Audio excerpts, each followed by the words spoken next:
ശാഠ്യ മനോഭാവങ്ങളും പുരോഹിതരുടെ ആർഭാട വേഷങ്ങളും. Reverend father Jacob Parappally, MSFS. എല്ലാ മതങ്ങളിലെയും ആത്മീയ നേതാക്കൾ സമൂഹത്തിനുള്ളിൽ തങ്ങളെ ഒരു പ്രത്യേക വർഗമോ വിഭാഗമോ ആക്കി നിർത്തുന്ന വ്യത്യസ്തമായ വസ്ത്രങ്ങൾ ധരിക്കാറുണ്ട്. പൊതുപരിപാടികളിൽ അവർ ധരിക്കുന്ന വസ്ത്രങ്ങൾ, വിശേഷിച്ചും മതപരമായ ചടങ്ങുകളിൽ ധരിക്കുന്ന വസ്ത്രങ്ങൾ മിക്കപ്പോഴും മികച്ച തുണിത്തരങ്ങൾ കൊണ്ട് നിർമ്മിച്ചതായിരിക്കും.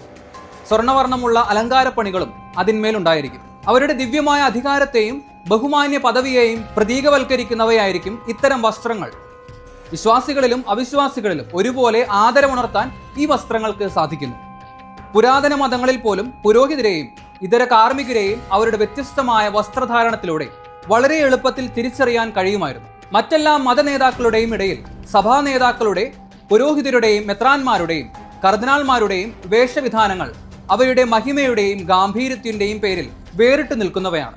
ആർഭാടപൂർണമായ ഇത്തരം വസ്ത്രങ്ങൾ ചിലരെ സംബന്ധിച്ച് മതപരമായ അധികാരത്തെയും പാരമ്പര്യത്തെയും ദൈവമഹത്വത്തിന്റെ ഗാംഭീര്യത്തെയും സൂചിപ്പിക്കുന്നതാണ്. മറ്റു ചിലർക്കാകട്ടെ അത് അഭിമാനത്തിന്റെയും മറ്റുള്ളവരുടെ മേലുള്ള ആധിപത്യത്തിന്റെയും ഒരു സുവിശേഷ വ്യക്തിത്വമായി സ്വയം പരിഗണിക്കപ്പെടുവാനുള്ള ആഗ്രഹത്തിന്റെയും പ്രകാശനമാണ്. എന്തിനു വേണ്ടിയാണോ തങ്ങൾ വിളിക്കപ്പെട്ടിരിക്കുന്നത് അതിന്റെ നേർവിപരീതമാണ് ഈ മനോഭാവങ്ങൾ. തന്റെ കാലത്തെ മതനേതാക്കളെ അവരുടെ ആർഭാടപൂർണമായ വസ്ത്രങ്ങളുടെയും കപടനാട്യത്തിന്റെയും പേരിൽ എതിരിട്ട ഒരുവന്റെ ലാളിത്യവും വിനയവും വിശ്വാസ്യതയുമുള്ള സാക്ഷികളാകാനുമാണല്ലോ അവർ വിളിക്കപ്പെട്ടിരിക്കുന്നത്. തന്റെ കാലത്തെ പുരോഹിത വർഗത്തോട് യേശു ഉയർത്തിയ പ്രവാചകനാത്മകമായ വെല്ലുവിളി സുവിശേഷങ്ങളിൽ വ്യക്തമായി ചിത്രീകരിക്കപ്പെട്ടിട്ടുണ്ട്. സ്വന്തം അവകാശവാദങ്ങൾക്ക് നേർവിരുദ്ധമായി പ്രവർത്തിക്കുമ്പോൾ തന്നെ ജനങ്ങളെ ആകർഷിക്കുന്നതിന് ബാഹ്യരൂപത്തിൽ ശ്രദ്ധയൂന്നുന്ന ഫരിസേയരെ യേശു തള്ളിപ്പറയുന്നത് വിശുദ്ധ മത്തായിയുടെ സുവിശേഷത്തിൽ 23-ാം അധ്യായത്തിൽ കാണാം. അവന്റെ കാലത്തെ മതനേതാക്കളായിരുന്നു അവർ. വിശുദ്ധ മത്തായിയുടെ സുവിശേഷം 23-ാം അധ്യായം 57-ാം വാക്യത്തിൽ യേശുവിന്റെ നിരീക്ഷണങ്ങൾ വ്യക്തമാക്കപ്പെട്ടിട്ടുണ്ട്. മറ്റുള്ളവർ കാണുന്നതിന് വേണ്ടിയാണ് അവർ തങ്ങളുടെ പ്രവൃത്തികളെല്ലാം ചെയ്യുന്നത്. അവർ തങ്ങളുടെ നെറ്റിപ്പട്ടങ്ങൾക്ക് വീതിയും വസ്ത്രത്തിന്റെ തൊങ്ങലുകൾക്ക് നീളവും കൂട്ടുന്നു. വിരുന്നുകളിൽ പ്രമുഖ സ്ഥാനവും സിനഗോഗുകളിൽ പ്രധാന പീഠവും നഗരവീഥികളിൽ അഭിവാദനവും അവർ ഇഷ്ടപ്പെടുന്നു. റബ്ബി എന്ന സംബോധന ചെയ്യപ്പെടുവാനും ആഗ്രഹിക്കുന്നു. സഭാ നേതാക്കളുടെ, പുരോഹിതരോ മെത്രാന്മാരോ കർദിനാൾമാരോ ആകട്ടെ, ആർഭാടപൂർണമായ വസ്ത്രധാരണത്തെക്കുറിച്ചുള്ള ഫ്രാൻസിസ് മാർപ്പാപ്പയുടെ നിരീക്ഷണങ്ങൾ തന്റെ കാലത്തെ പുരോഹിത വർഗത്തെക്കുറിച്ചുള്ള യേശുവിന്റെ വിമർശനത്തോട് വളരെ അടുത്ത് സാമ്യമുള്ളതാണ്. മതനേതാക്കളുടെ വസ്ത്രധാരണത്തെയും മനോഭാവത്തെയും കുറിച്ചുള്ള യേശുവിന്റെ പ്രവാചകാത്മകമായ വിമർശനം എല്ലാ തലമുറകളിലെയും എല്ലാ മതങ്ങളുടെയും നേതാക്കൾക്ക് ബാധകമാണ്. വൈദിക വേഷവിധാനത്തിന്റെ ഉത്ഭവവും ചരിത്രത്തിലെ വിമർശനവും. ആദിമസഭയിൽ സഭയിലെ അധികാരികൾ അറിയപ്പെട്ടിരുന്നത് ആദരസൂചകമായ വാക്കുകളാലല്ല. ഡീക്കൻ വിളമ്പുകാരൻ, പ്രസ്ബിറ്റർ മുതിർന്നയാൾ, മെത്രാൻ മേൽനോട്ടക്കാരൻ തുടങ്ങിയ ലളിതമായ മതേതര പദങ്ങളാൽ ആയിരുന്നു. പവിത്രതയുടെ ഒരു പ്രഭാവലയം ഈ നേതാക്കൾക്ക് ചുറ്റും ഇല്ലായിരുന്നു. സമൂഹത്തിലെ ഇതര അംഗങ്ങളിൽ നിന്നും വേർതിരിക്കുന്ന പ്രത്യേക വസ്ത്രധാരണവും അവർക്കില്ലായിരുന്നു. എന്നാൽ 4-ാം നൂറ്റാണ്ടിലെ ഒരു പവിത്രവാദത്തിന്റെ വളർച്ച സഭയിലുണ്ടായി. പുരോഹിതർ ദൈവത്തിനും മനുഷ്യർക്കും ഇടയിലെ വിശുദ്ധരായ മധ്യസ്ഥരാണ് എന്ന വിശ്വാസത്തിന് ഊന്നൽ നൽകുന്ന വാദം. ക്രിസ്തുമതം റോമ സാമ്രാജ്യത്തിന്റെ ഔദ്യോഗിക മതമായി പ്രഖ്യാപിക്കപ്പെട്ടതോടെ അന്നത്തെ സഭ സഭയെക്കുറിച്ചും സ്വയം രൂപീകരിച്ച ധാരണ സഭ പഴയ ഇസ്രായേലിന് പകരമാകുന്നു എന്നതാണ്. പുതിയ ഇസ്രായേൽ പഴയ ഇസ്രായേലിനെ പകരം വെച്ചിരിക്കുന്നു എന്ന് ഉറപ്പിക്കുകയാണ് അന്നത്തെ പകരം വെക്കൽ ദൈവശാസ്ത്രം ചെയ്തത്. ഇതോടെ കർത്താവായ യേശുക്രിസ്തുവിന്റെ ഓർമ്മയ്ക്കായി നടത്തുന്ന കൂട്ടായ്മയുടെ മേശയിലെ അപ്പം മുറിക്കൽ അൾത്താരയിലെ ദിവ്യബലിയായി മാറുകയും ദിവ്യകാരുണ്യാഘോഷം നിർവഹിക്കുന്നവർ ആചാരങ്ങളുടെ കാർമ്മികരായി മാറുകയും അവർ പഴയ നിയമ കാലഘട്ടത്തിലെ പൂജാകർമ്മങ്ങൾ നിർവഹിക്കുന്ന പുരോഹിതരുടെ രാജസദസ്സിലെ വസ്ത്രങ്ങൾ കടമെടുക്കുകയും ചെയ്തു.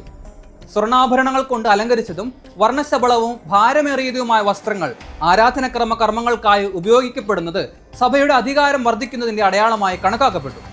ഇക്കാലത്ത് 5-ാം നൂറ്റാണ്ടിൽ സെലസ്റ്റിൻ ഒന്നാമൻ മാർപ്പാപ്പ ക്രിസ്തുവർഷം 428-ൽ തങ്ങളെ വേറിട്ട് നിർത്തുന്ന വസ്ത്രങ്ങൾ ധരിക്കുന്നതിന് ഗൗളിലെ മെത്രാന്മാരെ ശക്തമായി ശാസിക്കുന്നുണ്ട്. അദ്ദേഹം മുന്നോട്ട് വെച്ച ചട്ടം ഇതായിരുന്നു: നമ്മൾ മെത്രാന്മാരും വൈദികരും സാധാരണ ജനങ്ങളിൽ നിന്നും വേറിട്ട് നിൽക്കേണ്ടത് നമ്മുടെ പാണ്ഡിത്യം കൊണ്ടാണ്, വസ്ത്രങ്ങൾ കൊണ്ടല്ല, പെരുമാറ്റം കൊണ്ടാണ്, വേഷം കൊണ്ടല്ല, മനസ്സിന്റെ ശുദ്ധി കൊണ്ടാണ്, നാം നമുക്ക് നൽകുന്ന പരിചരണം കൊണ്ടല്ല. ഒരുപക്ഷെ പിൽക്കാലത്ത്, വിശേഷിച്ചും 11-ാം നൂറ്റാണ്ടിന് ശേഷം വൈദിക വസ്ത്രത്തെക്കുറിച്ച് ഉണ്ടായ പ്രബോധനങ്ങളെക്കാളൊക്കെ കൂടുതലായി ക്രിസ്തുവിന് തന്റെ വചനത്തിന്റെയും കൂദാശകളുടെയും ശുശ്രൂഷകരെ കുറിച്ചുള്ള മനസ്സ് ഏറ്റവും നന്നായി പ്രകടമാക്കിയത് സെലസ്റ്റിൻ പാപ്പായാണ്. സഭാപിതാക്കന്മാരുടെ പ്രബോധനങ്ങളെ അനുസരിച്ചുകൊണ്ട് പുരോഹിതർ അമിതവും ആർഭാടപൂർണവുമായ വേഷധാനങ്ങളിൽ നിന്നും വിട്ടുനിൽക്കണമെന്ന് 816-ലെ സൂനകദോസ് പ്രഖ്യാപിച്ചു. പക്ഷെ വൈദികർ അവരുടെ പരസ്യ ധാർമ്മിക പെരുമാറ്റം കൊണ്ട് മാത്രമല്ല സ്വന്തം വസ്ത്രങ്ങൾ കൊണ്ടും വേറിട്ട് നിൽക്കണമെന്ന് അനുശാസിക്കുന്ന സഭാ നിയമങ്ങൾ തുടർന്നുള്ള നൂറ്റാണ്ടുകളിൽ രൂപപ്പെട്ടുകൊണ്ടിരുന്നു. 1089 ഇറ്റലിയിലെ മെൽഫീലിൽ നടന്ന സൂനഹദോസ് പുരോഹിതർ വേറിട്ട വസ്ത്രം ധരിക്കേണ്ടതിന്റെ ആവശ്യകത ഉന്നയിക്കുന്നുണ്ട്. ഫ്രാൻസിലെ നിരവധി സൂനഹദോസുകളിലും 1139 രണ്ടാം ലാറ്ററൻ സൂനഹദോസും വൈദിക വേഷത്തെക്കുറിച്ച് ചർച്ച ചെയ്യുന്നുണ്ട്. പുരോഹിതർ അൽമായർക്ക് മാതൃകയായി പ്രവർത്തിക്കണമെന്നും അവർ വിനീതവും ലളിതവുമായ വസ്ത്രങ്ങൾ ധരിക്കേണ്ടത് അവരുടെ ദൗത്യത്തെ സംബന്ധിച്ച് പ്രധാനമാണെന്നും സൂനഹദോസുകളിലും സമ്മേളനങ്ങളിലും ഒന്നിച്ചുകൂടിയ മെത്രാന്മാർ നിർദ്ദേശിച്ചിരുന്നു. എല്ലാ ക്രൈസ്തവ പുരോഹിതരും വേറിട്ട വസ്ത്രങ്ങൾ ധരിക്കണമെന്നത് 1215 നാലാം ലാറ്ററൻ സൂനഹദോസ് നിർബന്ധമാക്കി. ക്രിസ്ത്യൻ പുരോഹിതരുടെ പദവി ഉയർത്തുക എന്നതായിരുന്നില്ല, മറിച്ച് അൽമായർക്ക് സാക്ഷ്യം നൽകുക എന്നതായിരുന്നു അതിന്റെ ലക്ഷ്യം. പിന്നീട് പുരോഹിത വസ്ത്രങ്ങൾ സഭയിലെ തങ്ങൾക്കുള്ള ഉയർന്ന പദവിയെക്കുറിച്ചുള്ള പുരോഹിതരുടെ അവകാശവാദത്തിന്റെ അടയാളമായി മാറി. അപ്രകാരം മെത്രാന്മാരും കർദിനാൾമാരും ധരിക്കുന്ന പട്ടുമേലങ്കികളും രത്നം പതിച്ച കിരീടങ്ങളും സ്വർണ്ണനൂല് പാകിയ കുർബാന കുപ്പായങ്ങളും മധ്യയുഗത്തിൽ അവരെ സഭയിലെ മറ്റ് അംഗങ്ങളിൽ നിന്നും വേർതിരിച്ചു നിർത്തുവാൻ തുടങ്ങി. വൈദികരും മെത്രാന്മാരും കർദിനാൾമാരും ധരിക്കുന്ന നീണ്ട മേലങ്കികളോടും അവയിലെ സങ്കീർണമായ അലങ്കാരപ്പണികളോടും ബന്ധപ്പെട്ട ധാരാളം പ്രതീകങ്ങളും രൂപപ്പെടാൻ തുടങ്ങി. ഇവരുടെ ചുമതലകളുടെ പവിത്ര സ്വഭാവത്തെ വ്യക്തമാക്കുന്നതാണ് അവയെല്ലാം എന്ന് സങ്കല്പിക്കപ്പെട്ടു. മെത്രാന്മാരുടെയും കർദിനാൾമാരുടെയും തൊപ്പികൾ അവരുടെ വിജ്ഞാനത്തെയും ശരിയായ വിശ്വാസ സംഹിത പഠിപ്പിക്കുവാനുള്ള അധികാരത്തെയും സൂചിപ്പിക്കുന്നു എന്നും കയ്യിലെ അംശവടി വിശ്വാസികളുടെ ഇടയന്മാർ എന്ന ദൗത്യത്തെ സൂചിപ്പിക്കുന്നുവെന്നും വിശദീകരിക്കപ്പെട്ടു. വസ്ത്രങ്ങളുടെ ഗാംഭീര്യം ദൈവമഹത്വത്തെ പ്രതിനിധീകരിക്കുന്നു. ചുവന്ന നിറം അത് ധരിക്കുന്നവർക്ക് വിശ്വാസത്തെ പ്രതി ബലിയർപ്പിക്കുവാനുള്ള സന്നദ്ധതയെ സൂചിപ്പിക്കുന്നു. വെള്ള നിറം ക്രിസ്തുവിന്റെ മഹത്വപൂർണമായ പുനരുത്ഥാനത്തെ പ്രകാശിപ്പിക്കുന്നു. പേപ്പൽ സദസ്സിലും മറ്റെല്ലായിടത്തും ഈ ഔപചാരികതയുടെ സംസ്കാരത്തെ നാം കൂടുതലായി തുടച്ചു നീക്കേണ്ടതുണ്ട്. പ്രമാണിമാർക്കോ സ്വജനപക്ഷ ഭേദത്തിനോ ഉപജാപങ്ങൾക്കോ ഉള്ള ഇടമല്ല. ഒരു രാജസദസ്സുമല്ല സഭ. അവസാനത്തെ യൂറോപ്യൻ രാജാവിന്റെ കൊട്ടാര സദസ്സുമല്ല. സഭയിൽ വിവിധ ചുമതലകൾ വഹിച്ചിരുന്നവരോട് ആർഭാടപൂർണമായ വേഷവിധാനങ്ങളുടെ നിർമ്മാണത്തിലും ഉപയോഗത്തിലും ആദിമ നൂറ്റാണ്ടുകളിലെ സമൂഹത്തിന്റെ സാമൂഹ്യ സാംസ്കാരിക സാഹചര്യങ്ങൾ ചെലുത്തിയ സ്വാധീനത്തെ നമുക്ക് നിഷേധിക്കാനാവില്ല. ക്രിസ്തുമതം റോമൻ സാമ്രാജ്യത്തിന്റെ ഔദ്യോഗിക മതമായ സമയമായിരുന്നല്ലോ അത്. പ്രതീകാത്മകത ഈ വേഷങ്ങളുടെ ഉപയോഗത്തെ ന്യായീകരിക്കാൻ അവയുടെ മേൽ ആരോപിക്കപ്പെട്ടതാകാം. മതബോധത്തിന്റെ പരിണാമത്തോടെ പ്രാധാന്യം നഷ്ടപ്പെട്ട പഴയ പ്രതീകങ്ങൾ ഉപേക്ഷിക്കപ്പെടുന്നതും ജനങ്ങൾ കൂടുതൽ യാഥാർത്ഥ്യത്തിലേക്ക് ശ്രദ്ധ തിരിക്കുന്നതും വസ്ത്രത്തിന്റെ ആകർഷകത്വത്തെക്കാൾ വ്യക്തികളുടെ പരമാർത്ഥതയിലേക്ക് ആകർഷിക്കപ്പെടുന്നതും നമുക്ക് കാണാം. വൈദിക വസ്ത്രത്തെ സംബന്ധിച്ച് ഫ്രാൻസിസ് പാപ്പായുടെ വിമർശനത്തെ ഈ വെളിച്ചത്തിലാണ് നാം കാണേണ്ടത്. ഫ്രാൻസിസ് പാപ്പായുടെ പ്രവാചകപരമായ വെല്ലുവിളി സ്വഭാവ മഹിമ കൊണ്ടാണ്. ധരിക്കുന്ന വസ്ത്രങ്ങളുടെ ആർഭാടം കൊണ്ടല്ല പുരോഹിതരും മെത്രാന്മാരും വേറിട്ട് നിൽക്കേണ്ടതെന്ന് പ്രസ്താവിച്ച 5-ാം നൂറ്റാണ്ടിലെ സെലസ്റ്റിൻ ഒന്നാമൻ മാർപ്പാപ്പയുടെ പാരമ്പര്യമാണ് ഫ്രാൻസിസ് പാപ്പ പിന്തുടരുന്നത്. മനഃശാസ്ത്രപരമായ അരക്ഷിതത്വം, പവിത്രതയെക്കുറിച്ചുള്ള തെറ്റായ ബോധം, വ്യക്തിജീവിതത്തിലും ശുശ്രൂഷാ ജീവിതത്തിലുമുള്ള ഷാഠ്യ മനോഭാവങ്ങൾ എന്നിവയും ധരിക്കുന്ന വസ്ത്രവും തമ്മിലുള്ള ബന്ധം ഫ്രാൻസിസ് പാപ്പ തിരിച്ചറിയുന്നു. ആചാരപരമായ വേഷവിധാനങ്ങൾക്കുള്ള അമിതമായ താല്പര്യവും അധികാരത്തിന്റെ ബാഹ്യ പ്രകടനങ്ങളും പലപ്പോഴും അവതരിപ്പിക്കുന്നത് ആന്തരികമായ അരക്ഷിത ബോധത്തെയാണെന്ന് അദ്ദേഹം വാദിക്കുന്നു. തന്റെ ആത്മകഥയായ ഹോപ്പ് എന്ന പുസ്തകത്തിൽ അദ്ദേഹം എഴുതുന്നു, മനസ്സിലാക്കാൻ കഴിയാത്തതിനോടുള്ള, മറഞ്ഞിരിക്കുന്നതായി തോന്നുന്നതിനോടുള്ള ഈ ആകർഷണം കൗതുകകരമാണ്. പലപ്പോഴും യുവതലമുറകളിലും താല്പര്യം ജനിപ്പിക്കുന്നതാണ്. ഈ ഷാഠ്യ മനോഭാവത്തോടൊപ്പം പലപ്പോഴും ഗംഭീരവും വിലയേറിയതുമായ തയ്യലും തൊങ്ങലും അങ്കികളുമൊക്കെ കാണാം. പാരമ്പര്യത്തോടുള്ള അഭിരുചിയല്ല, മറിച്ച് പുരോഹിത ആർഭാടമാണിത്. വ്യക്തിവാദത്തിന്റെ സഭാത്മക പതിപ്പല്ലാതെ മറ്റൊന്നുമല്ല ഇത്. പവിത്രതയിലേക്കുള്ള തിരിച്ചുപോക്കല്ല, അതിന് നേർവിരുദ്ധമായ വിഭാഗീയ ലൗകികതയിലേക്കുള്ള പോക്കാണ് ഇത്.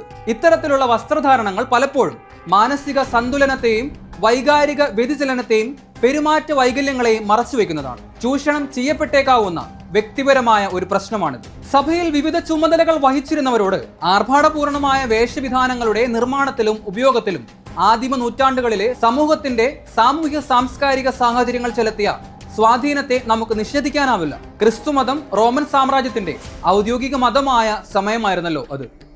സഭാ വിമർശകരുടെ ചില ആകുലതകളാണ് ഫ്രാൻസിസ് പാപ്പ പ്രതിധ്വനിപ്പിക്കുന്നത്. സത്യസന്ധമായ ഇത്തരം വിമർശനങ്ങൾ പ്രവാചകപരമായ വിമർശനങ്ങളായി കാണണം. കർദിനാൾമാരുടെയും മെത്രാന്മാരുടെയും ആഡംബരപൂർണമായ വേഷവിധാനങ്ങൾ വിനയത്തെയും ഉപവിയെയും ലാളിത്യത്തെയും കുറിച്ചുള്ള സഭാ പ്രബോധനങ്ങളിലേക്കും ദരിദ്രരോടും പാർശ്വവൽക്കരിക്കപ്പെട്ടവരോടുമുള്ള താല്പര്യത്തിനും വിരുദ്ധമാണെന്ന് ഈ വിമർശകർ വാദിക്കുന്നു.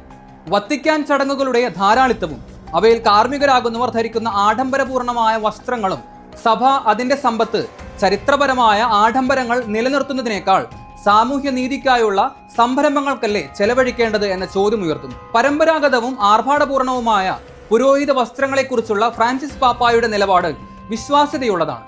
കാരണം സ്വന്തം ജീവിതത്തിൽ ലാളിത്യത്തിന്റെയും വിനയത്തിന്റെയും മൂല്യങ്ങൾ സാക്ഷാത്കരിക്കുന്ന ആളാണ് അദ്ദേഹം. പാരമ്പര്യാനുസൃതമുള്ള ആഡംബരപൂർണമായ പേപ്പൽ വസ്ത്രങ്ങൾ അദ്ദേഹം തിരസ്കരിക്കുകയും സേവിക്കുന്ന നേതൃത്വത്തെ സംബന്ധിച്ച തന്റെ ബോധ്യങ്ങളെ അനുസരിച്ചുള്ള ലളിതമായ വസ്ത്രധാരണവും ജീവിതശൈലിയും സ്വീകരിക്കുകയും ചെയ്തിട്ടുള്ള ആളാണ് അദ്ദേഹം. മതനേതൃത്വത്തെ സംബന്ധിച്ച് ഇതൊരു സുപ്രധാനമായ ചോദ്യം ഉയർത്തുന്നു. ബാഹ്യരൂപത്തിന് വലിയ വില കൽപ്പിക്കുന്ന ലൗകിക രീതികളോട് ചേർന്ന് പോവുകയാണോ? സുവിശേഷത്തിനുള്ള ബദൽ സാംസ്കാരിക സാക്ഷികൾ എന്ന നിലയിൽ ലളിതമായ ജീവിതശൈലി സ്വീകരിക്കുകയാണോ പുരോഹിതർ ചെയ്യേണ്ടത്? ഏതൊരു വിശ്വാസിക്കും ഇനി പറയുന്ന ചോദ്യം ഉന്നയിക്കുവാനുള്ള അവകാശമുണ്ട്. സഭാധികാരികളുടെ ആർഭാടപൂർണമായ വേഷവിധാനങ്ങൾ ദൈവത്തെ മഹത്വപ്പെടുത്തുകയാണോ? ക്രിസ്തു ശിഷ്യരുടെ ലളിത ജീവിത ശൈലിയെ വിലമതിക്കുന്ന വിശ്വാസികൾക്ക് ഉതപ്പുണ്ടാക്കുകയാണോ ചെയ്യുന്നത്? ജീവിക്കുന്ന പാരമ്പര്യത്തിന്റെ വെല്ലുവിളി. ആദിമസഭയുടെ ചലനാത്മക ജീവിതം തിരിച്ചു പിടിക്കുക എന്നതാണ് ഇന്നത്തെ സഭയുടെ വെല്ലുവിളി. വിശ്വാസ സംഹിതകൾക്കും പ്രബോധനങ്ങൾക്കും പുതിയ ഉൾക്കാഴ്ചകൾ നൽകിക്കൊണ്ട് സഭാ കൂട്ടായ്മയെ കൂടുതൽ ആഴപ്പെടുത്തുകയും വളർത്തുകയും ചെയ്യാൻ സഹായിച്ചുകൊണ്ടാണ് ഈ വെല്ലുവിളി ഏറ്റെടുക്കേണ്ടത്. വിശ്വാസികളുടെ പരിണാമ വിധേയമാകുന്ന മതാവബോധത്തിലൂടെ ആർജിക്കുന്നതാകണം ഈ ഉൾക്കാഴ്ചകൾ. സകലതിനെയും സദാ നവീകരിച്ചുകൊണ്ടിരിക്കുന്ന പരിശുദ്ധാത്മാവിനോട് തുറവയുള്ളതായിരിക്കണം എപ്പോഴും സഭ. വർത്തമാനകാലത്തിൽ പാരമ്പര്യത്തിനുള്ള പ്രാധാന്യം പൂർണ്ണമായി മനസ്സിലാക്കാതെ പാരമ്പര്യത്തോട് ഒട്ടിച്ചേർന്ന് നിൽക്കുവാനുള്ള പ്രവണത ചിലരിലുണ്ട്. പാരമ്പര്യത്തിന്റെ ഫോസിൽ വൽക്കരണം എന്നാണ് പാപ്പ ഇതിനെ വിശേഷിപ്പിക്കുന്നത്. പാരമ്പര്യം ജീവിക്കുന്ന ഒരു യാഥാർത്ഥ്യമാണ്, ഒരു പ്രതിമയല്ല എന്ന് പാപ്പ വ്യക്തമാക്കുന്നു. ക്രിസ്തു ഒരു പ്രതിമയല്ലാത്തതുപോലെ തന്നെ വളർച്ചയും നവീകരണവും തടസ്സപ്പെടുത്തുന്ന രീതിയിൽ ചില പാരമ്പര്യങ്ങളോട്, വിശേഷിച്ചും ആരാധനക്രമവുമായി ബന്ധപ്പെട്ടവയോട് പിടിവാശിയോടെ ചേർന്ന് നിൽക്കുന്ന ചില അംഗങ്ങളാണ് ഇന്ന് സഭ നേരിടുന്ന വലിയ വെല്ലുവിളികളിൽ ഒന്ന്. ഫ്രാൻസിസ് പാപ്പ പറയുന്നു, ആരാധനക്രമം അതിൽ തന്നെ ലക്ഷ്യമായിരിക്കുന്ന ഒരു ആചാരമല്ല. അങ്ങനെയാകാൻ കഴിയില്ല. അജപാലന പരിഗണനകളിൽ നിന്ന് വേറിട്ടതോ നിഗൂഢതയുടെ അവ്യക്ത അവബോധത്തിൽ പൊതിഞ്ഞ അമൂർത്തമായ ആത്മീയതയുടെ പ്രയോഗമോ ആകാനും ലിറ്റർജിക്ക് കഴിയില്ല. ലിറ്റർജി ഒരു കണ്ടുമുട്ടലാണ്, മറ്റുള്ളവരിലേക്കുള്ള ഒരു പുതിയ ആരംഭം കുറിക്കലാണ്. അജപാലന കാര്യങ്ങളിലുള്ള തുറവിയില്ലായ്മ പ്രബോധനങ്ങളുടെയും ആരാധനക്രമാനുഷ്ഠാനങ്ങളുടെയും ഫോസിൽ വൽക്കരണ ധാരണയോട് ചേർന്ന് നിൽക്കുന്നതിലെ ശാഠ്യം, ശരിയായ ദൈവശാസ്ത്ര പഠനത്തിലും വിചിന്തനത്തിലും ഏർപ്പെടുന്നതിലുള്ള വീഴ്ച എന്നിവയാണ് പലപ്പോഴും സഭാധികാരികളുടെ ആർഭാടപൂർണമായ ബാഹ്യ വസ്ത്രധാരണത്തിലൂടെ വെളിവാകുന്നത്. ഈ മനോഭാവത്തെ വിമർശിച്ചുകൊണ്ട് ഫ്രാൻസിസ് പാപ്പ പറയുന്നു, പേപ്പൽ സദസ്സിലും മറ്റെല്ലായിടത്തും ഈ ഔപചാരികതയുടെ സംസ്കാരത്തെ നാം കൂടുതലായി തുടച്ചു നീക്കേണ്ടതുണ്ട്. പ്രമാണിമാർക്കോ സ്വജനപക്ഷഭേദത്തിനോ ഉപജാപങ്ങൾക്കോ ഉള്ള ഇടമല്ല. ഒരു രാജസദസ്സുമല്ല സഭ. അവസാനത്തെ യൂറോപ്യൻ രാജാവിന്റെ കൊട്ടാര സദസ്സുമല്ല. രണ്ടാം വത്തിക്കാൻ കൗൺസിലിലൂടെ സഭ മനുഷ്യവംശത്തിന്റെ മുഴുവൻ ഐക്യത്തിനുള്ള ഉപകരണവും അടയാളവുമായി മാറി. ക്രിസ്തുവിനും അവന്റെ മൂല്യങ്ങൾക്കും സാക്ഷ്യം വഹിക്കുക എന്ന ദൗത്യം സഭയ്ക്ക് വിശ്വസനീയമായി തുടരണമെങ്കിൽ ലാളിത്യം, ഐക്യം, സ്വയം ശൂന്യവൽക്കരിക്കുന്ന സ്നേഹം, മാനവികത, നീതിയോടും മനുഷ്യാവകാശങ്ങളോടുമുള്ള പ്രവാചകാത്മക പ്രതിബദ്ധത എന്നിവയാൽ അടയാളപ്പെടുത്തപ്പെട്ടതായിരിക്കണം ലോകത്തിലെ അതിന്റെ സാന്നിധ്യം. അല്ലാതെ ആർഭാടപൂർണമായ വൈദിക വേഷങ്ങളോ അതിശയവൽക്കരിക്കപ്പെട്ടതും വിപുലവുമായ ആരാധനക്രമ കർമ്മങ്ങളോ ആയിരിക്കരുത് സഭയെ അടയാളപ്പെടുത്തേണ്ടത്.